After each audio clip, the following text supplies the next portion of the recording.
आज है 27 अगस्त। सुनते हैं आज के प्यारे बाबा के साकार रूप से चले हुए मधुर महावाक्य।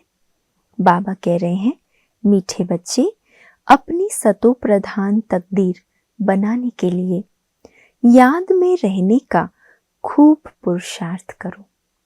अपनी सतो प्रधान तकदीर बनाने के लिए याद में रहने का खूब पुरुषार्थ करो। सदा याद रहे, मैं आत्मा हूँ, बाप से पूरा वर्षा लेना है। मैं आत्मा हूँ और मुझ आत्मा को बाबा से पूरा वर्षा लेना है। प्रश्न है, बच्चों को याद का चार्ट रखना मुश्किल क्यों लगता है? उत्तर, क्योंकि कई बच्चे याद को यथार्थ समझते नहीं हैं। बैठते हैं याद में और बुद्धि बाहर भटकती है। इसलिए बाबा कहते हैं, याद का अर्थ क्या है उसे समझते ही नहीं है। बुद्धि शांत नहीं होती, वो फिर वायुमंडल को खराब करते हैं। याद करते ही नहीं तो चार्ट फिर कैसे लिखें? अगर कोई झूठ लिखते हैं तो बहुत दंड पड़ जाता है। सच्चे बाप को सच बताना पड़े।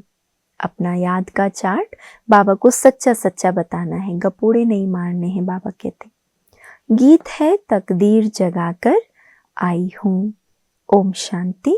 रूहानी बच्चों को फिर भी रूहानी बाप रोज रोज समझाते हैं, जितना हो सके देही अभिमानी बनो।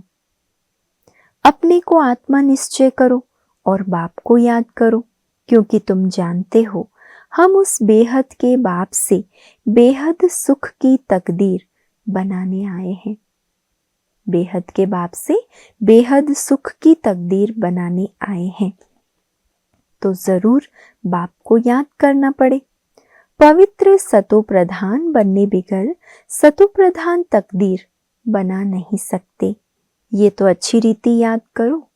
कितनी अच्छी लाइन बाबा ने कही, पवित्र सतो प्रधान बनने बगैर सतो प्रधान तकदीर। नाम भी बाबा क्या दे रहे, सतो प्रधान तकदीर बना नहीं सकते।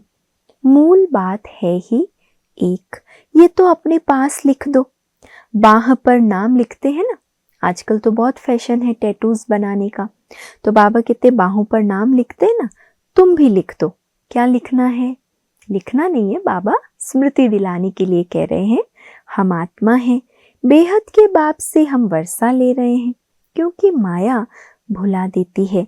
इसीलिए लिखा हुआ होगा तो घड़ी घड़ी याद रहेगी। ये समझने से तुम सौभाग्यशाली तो क्या, पदम भाग्यशाली बनते हो। मैं आत्मा हूँ, मुझ आत्मा को प्यारे बाबा को याद कर अपनी सतो प्रधान तकदीर बनानी है। ये समझने से तुम सौभाग्यशाली तो क्या, पदम भाग्यशाली बनते हो। बाप को ना जानने के कारण, याद ना करने के कारण कंगाल बन गए हैं। एक ही बाप है जो सदैव के लिए जीवन को सुखी बनाने आए हैं। सदा का सुख एक बाबा ही देता है। बाप कहते हैं, मैं भी यहाँ ही आकर भारत को स्वर्ग सचखंड बनाता हूँ। ऐसा स्वर्ग बनाने वाले की फिर कितनी ग्लानि कर दी है। भूल गए हैं, इसीलिए लिखा हुआ है, यदा यदा ही धर्मस्य ग्लानिर्भवति भारत। इनका भी अर्थ बाप ही आकर समझाते हैं। बलिहारी एक बाप की है। अभी तुम बच्चे समझते हो जरूर, जो होकर गए हैं उनकी जयंती मनाते हैं, है ना, शिव जयंती मनाते हैं। सतयुग आदि सनातन देवी देवता धर्म की स्थापना वही करते हैं। बाप ही पावन दुनिया की स्थापना और पतित दुनिया का विनाश कराते हैं और तुमको माया पर जीत पहनाते हैं। ये है बेहद की बात। रावण का राज्य सारी बेहद की दुनिया पर है। इस समय ये रावण का राज्य सारी बेहद की दुनिया पर है। भारत में ही डबल सिर ताज और सिंगल ताज राजाएं बनते हैं, और जो भी बड़े बड़े बादशाह होकर गए, कोई पर भी लाइट का ताज नहीं होता सिवाय देवी देवताओं के, है ना। सिर्फ देवी देवताओं को ही डबल ताज है। तो मुख्य है याद की यात्रा। इसमें ही माया के विघ्न बहुत पड़ते हैं। भल कोई याद के चार्ट में 50-60% भी लिखते हैं, परंतु समझते नहीं हैं कि याद की यात्रा किसको कहा जाता है। कहते हैं हम इतना याद कर रहे हैं, लेकिन बाबा कहते उनको ये समझ नहीं कि आखिर याद की यात्रा किसको कहा जाता है। पूछते रहते हैं इस बात को याद कहें, बड़ा मुश्किल है। तुम यहाँ 10-15 मिनट बैठते हो, उसमें भी जांच करो, याद में अच्छी रीति रहते हैं। बहुत हैं जो याद में रह नहीं सकते, फिर वे वायुमंडल को खराब कर देते हैं। बहुत हैं जो याद में ना रहने से विघ्न डालते हैं, क्योंकि वायुमंडल खराब होता है, इससे औरों की अवस्था पर भी असर पड़ता है। सारा दिन बुद्धि बाहर भटकती रहती है, सो यहाँ थोड़ी शांत होगी। इसीलिए याद का चार्ट भी रखते नहीं हैं। झूठ लिखने से तो और ही दंड पड़े। लिखते नहीं है वो एक अलग बात है, पर अगर झूठ लिखते हैं तो बाबा कहते दंड पड़ता है। बहुत बच्चे भूले करते हैं, छिपाते हैं, सच बताते नहीं हैं। बाप कहे और सच ना बताए तो कितना दोष हो जाता है। कितना भी बड़ा गंदा काम किया होगा तो भी सच बताने में लज्जा आएगी। झूठी काया झूठी माया है ना, एकदम दे अभिमान में आ जाते हैं, तो सच्चाई बाबा से बताते नहीं, छुपाते हैं। सच सुनाना तो अच्छा ही है ना, और भी सीखेंगे। यहाँ सच बताना है। नॉलेज के साथ साथ याद की यात्रा भी जरूरी है, क्योंकि याद की यात्रा से ही अपना और विश्व का कल्याण होना है। सिवाय याद के ना तो आत्मा सतोप्रधान बन सकती है, ना ही ये विश्व पावन बनेगा। नॉलेज समझाने के लिए बहुत सहज है, याद में ही मेहनत है। तुम्हारे में भी बहुत थोड़े हैं जो अच्छी रीति जानते हैं। बाबा को, ज्ञान को, बाबा का परिचय जानने वाले नंबरवार है। इसीलिए सेमिनार भी बुलाते हैं। बाप है सत्य चैतन्य ज्ञान का सागर, उनमें नॉलेज है समझाने की। वे मनुष्य सृष्टि का झाड़ है। यह है बिल्कुल अनकॉमन बात। यह मनुष्य सृष्टि का झाड़ है, इसे कोई भी जानते नहीं। इसीलिए सेमिनार भी बुलाते हैं। अपनी अपनी राय दो। राय तो कोई भी दे सकते हैं, ऐसे नहीं कि जिनके नाम है उनको ही देनी है। हाँ, किसी किसी को निमित्त कोई कोई सेवा में बनाया जाता है, लेकिन इसका यह अर्थ नहीं है कि दूसरे वो सेवा नहीं कर सकते। सेवाएं सबके लिए है, पर एक सिस्टम को चलाने के लिए किसी को निमित्त बनाया जाता है। तो बाबा इसीलिए कह रहे हैं राय तो कोई भी दे सकते हैं। हमारा नाम नहीं है, हम कैसे देवें? नहीं, कोई को भी सर्विस अर्थ कोई राय हो, एडवाइस हो तो लिख सकते हो। बाबा कह रहे हैं खुली छुट्टी है। बाबा कहते हैं कोई भी राय आए तो लिखना चाहिए। बाबा, इस युक्ति से सर्विस बहुत बढ़ सकती है। कोई भी राय दे सकते हैं। देखेंगे किस किस प्रकार की राय दी है। बाबा तो कहते रहते हैं किस युक्ति से हम भारत का कल्याण करें, सबको पैगाम दें, आपस में विचार निकालो और लिखकर भेजो। बाबा कहते हैं अपने आपस में प्लानिंग करो, मीटिंग करो, सेमिनार करो और युक्ति निकालो। अब सबकी वानप्रस्थ अवस्था है। पढ़ो ना पढ़ो, तैयारी करो ना करो, नई दुनिया जरूर स्थापन होनी है। ना रुका है ना रुकेगा किसी के लिए सवेरा। जो सवेरा आने वाला है वो अपने समय पर आएगा। तो बाबा भी कह रहे हैं पढ़ो ना पढ़ो, तैयारी करो ना करो, नई दुनिया तो आनी ही है। अच्छे अच्छे बच्चे जो हैं वो अपनी तैयारी कर रहे हैं। सुदामा का भी मिसाल गाया हुआ है। चावल मुट्ठी ले आया, बाबा हमको भी महल मिलने चाहिए। है ही उनके पास चावल मुट्ठी तो क्या करेगा? जो था वो पूरा ले आया। बाबा ने मम्मा का मिसाल बताया है। चावल मुट्ठी भी नहीं लाई है। मम्मा तो चावल मुट्ठी जितना भी बाबा के यज्ञ में नहीं ले आई, फिर भी कितना ऊंच पद पा लिया। इसमें पैसे की बात नहीं, याद में रहना है और आप समान बनाना है। मम्मा ने भी यही किया, खूब याद किया बाबा को और अनेकों की रूहानी सेवा की। बाबा की कोई फीस आदि नहीं। समझते हैं हमारे पास पैसे हैं तो क्यों न यज्ञ में स्वाहा करें। विनाश तो होना ही है, सब व्यर्थ हो जाएगा, इससे कुछ तो सफल कर ले, समय से सफल कर ले। तुम बनते हो पावन तो सब पैसे विश्व को पावन बनाने में लगाना अच्छा है ना। मुक्ति जीवन मुक्ति देते हो सो भी आधा कल्प के लिए।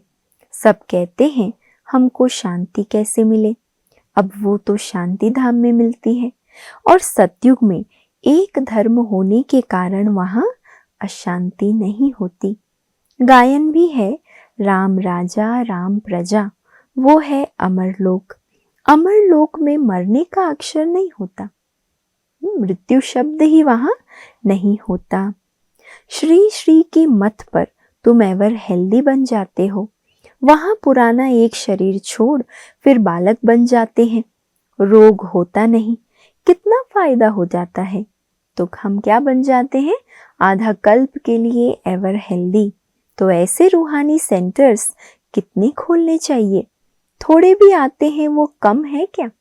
बाबा कहते गिने चुने भी आए लेकिन कम बात नहीं है। बाबा समझाते हैं बच्चे, एक तो याद की यात्रा में रहो, कोई भी विकर्म ना करो और सर्विस की युक्तियां निकालो। बच्चे कहते हैं बाबा हम तो लक्ष्मी नारायण जैसा बनेंगे। बाबा कहते हैं तुम्हारे मुख में गुलाब, लेकिन इसके लिए मेहनत भी करनी है। ऊंच पद पाना है तो आप समान बनाने की सेवा करो। लक्ष्य तो बहुत अच्छा है लेकिन वैसी मेहनत वैसा पुरुषार्थ भी करो, बाबा को सबूत दिखाओ। तुम एक दिन देखेंगे एक एक पंडा अपने साथ 100-200 यात्री भी ले आएंगे। आगे चल देखते रहेंगे।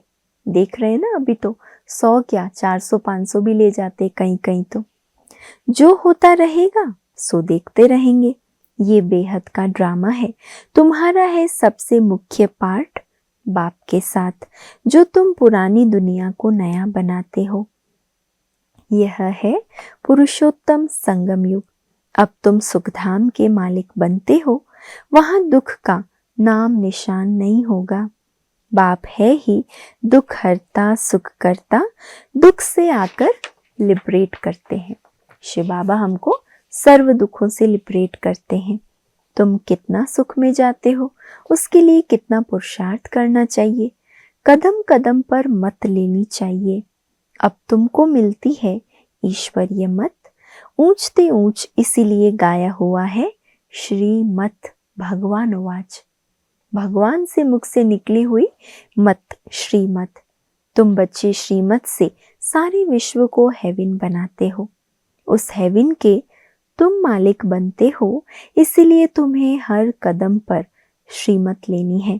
बाबा जानते हैं कौन कौन राय देने लायक हैं। नए नए बच्चे निकलते रहते हैं, दुकानदारों को भी राय निकालनी चाहिए। ऐसा प्रयत्न करें जो बाप का परिचय मिले। दुकान में भी सबको याद कराते रहें। जो भी कस्टमर आए उनको बाबा का भी परिचय दो, बाबा की याद दिलाओ, तो कितना पुण्य जमा होगा। अच्छा, मीठे मीठे सिके लधे रूहानी बच्चों प्रति मात पिता बाप दादा का याद प्यार और गुड मॉर्निंग।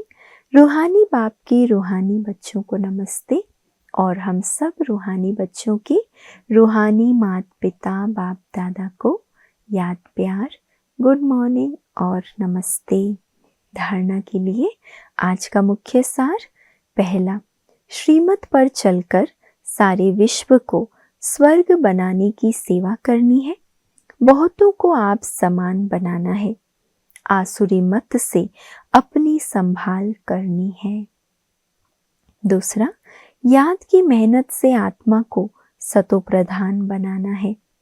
सुदामा मिसल जो भी चावल मुट्ठी है वो सब सफल कर अपनी सर्व कामनाएं सिद्ध करनी है। जो भी चावल मुट्ठी है बाबा कहते समय रहते सफल कर लो।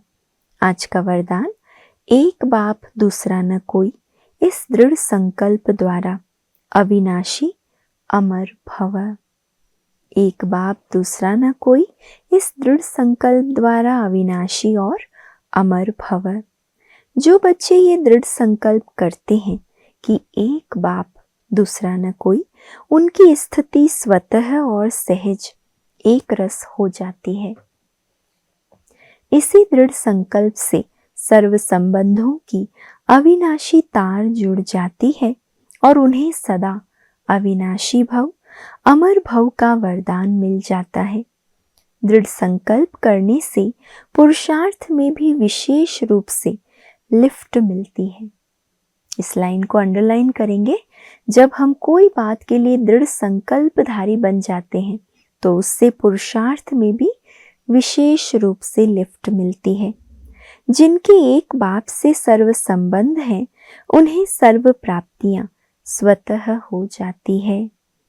जिनके एक बाप से सर्व संबंध है उन्हें सर्व प्राप्तियां स्वतः हो जाती है।